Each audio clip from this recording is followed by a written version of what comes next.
Farms across Oregon are joining together to fight potential changes to permitting rules. Today, Governor Kotek said she's listening after putting a pause on the rulemaking process.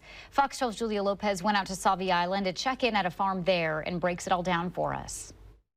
The pumpkin patch on Sauvie Island is one of those farms that fought back against a change in language in the permitting process. They're one of less than 200 farms in the state that operate under a farm stand permit. And as you can see, they offer year-round sales of produce and gifts. Now, they're still tentatively relieved by the governor's pause, while other farmers I spoke with say that they believe a change is necessary. It was such a surprise. Carrie Egger welcomes the community to her family farm year-round. The pumpkin patch on Sauvie Island opened in 1967 and grows more than 50 crops. But the main event is in the fall, when the farm adds a corn maze to the local market, gift shop, cafe, and You Pick pumpkin patch. But Egger feels that's all at risk. It feels like they're picking on farm stands. There's not very many of us. The Department of Land Conservation and Development recently proposed a statewide standard that would make permitting more strict. About 100 farms operate under a cheaper and easier farm stand permit, while an agritourism permit allowing for large events might be a better fit. Ongoing concert venues that were somehow tied into a farm stand, although not really having anything to do with the sale of berries at that farm stand, that were causing traffic problems, noise problems, complaints about farming activities next door. Farm advocacy group 1000 Friends of Oregon has been at the table with the DLCD and 20 other groups and farmers drafting the rule rewrite.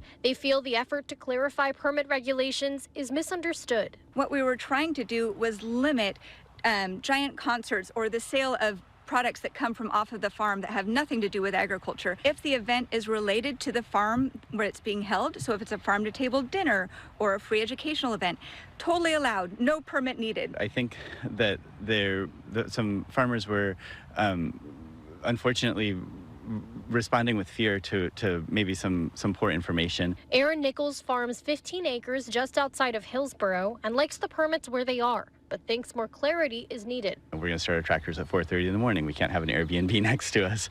We can't have people throwing trash and tons of traffic when we need to be able to get our vegetables in and out. Egger agrees, calling the permit process long, difficult, and expensive. She says her farm stand permit allows for one event per year, the corn maze. But counties can currently approve permits at their discretion, so even the 3 farm stands on Sauvie Island operate within different rules. Can you sell some strawberry popcorn, but maybe not a mug? I mean, should Oregon be in the business, down in the weeds, I call it, that painstaking of what we should sell or can sell? Over the weekend, Governor Tina Kotek put a pause on the draft after an outpour of confusion over the rules online. I think they were causing a lot of anxiety and frustration unnecessarily, and it was the right thing to do to pause the rules until we can get this right. Egger is still worried and wants more farmers in the conversation. The fact that they even proposed that, you just can't be at peace. Governor Kotek is asking for public comment, but we asked her today when discussions of the permitting process may be back on the table, and she did not provide a timeline. Reporting from Sauvie Island, Julia Lopez, Fox 12 Oregon.